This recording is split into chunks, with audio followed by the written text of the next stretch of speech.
Here's a scene you see think about it there. Now, during production of this movie, like I said, this movie is shot in California on several sound stages on the Sony Pictures, on what would eventually become the Sony Pictures in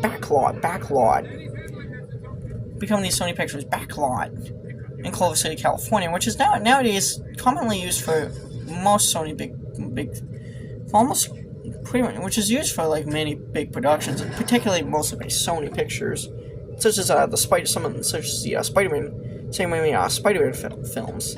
Even though this was actually shot in the old Universal Studios backlots. During production of this movie, they actually built this movie. Now, the production of this movie, let's say, I believe, actually encompassed 4 sound stages. Due to the huge scale of the production. It was actually one of the biggest productions to actually be shot in.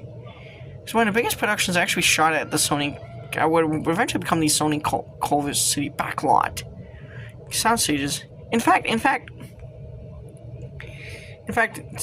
allegedly, over well over 100. There's actually, I believe, well over 100 physical production pieces, such as costumes, fake wigs, I believe even wig pieces, particularly for Dustin Hoffman, and even a fake mustache was actually designed for him.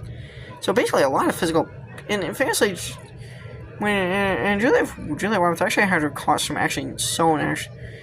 Now,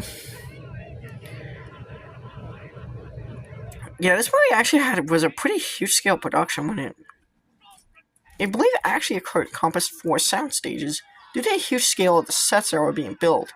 So the sets were actually like pretty dang huge. So there's this pirate ship here. Pirate Ship Bridge was actually a massive built set that actually encompassed. And this is just me as Julian. Now, when this movie came out, this movie did have a bit of promotion. The Twilight by Mattel that infamously had the action figures of the characters that didn't look anything like. Yet there was a Peter Pan figure that looked nothing like Robert Reynolds and looked more like Rick Mayall, as Oliver Harper pointed out in his review. For those who don't know Oliver Harper, he's a really great British film historian and film critic. I really recommend people check out, especially on YouTube. He also does a few documentaries. He actually makes He's actually worked on and produced a few documentaries. That I actually recommend people check out Oliver Harper's channel. He's he's a very informative channel. His channel is very informative. For those who are like film historians, especially of like 80s, 90s films, I recommend people check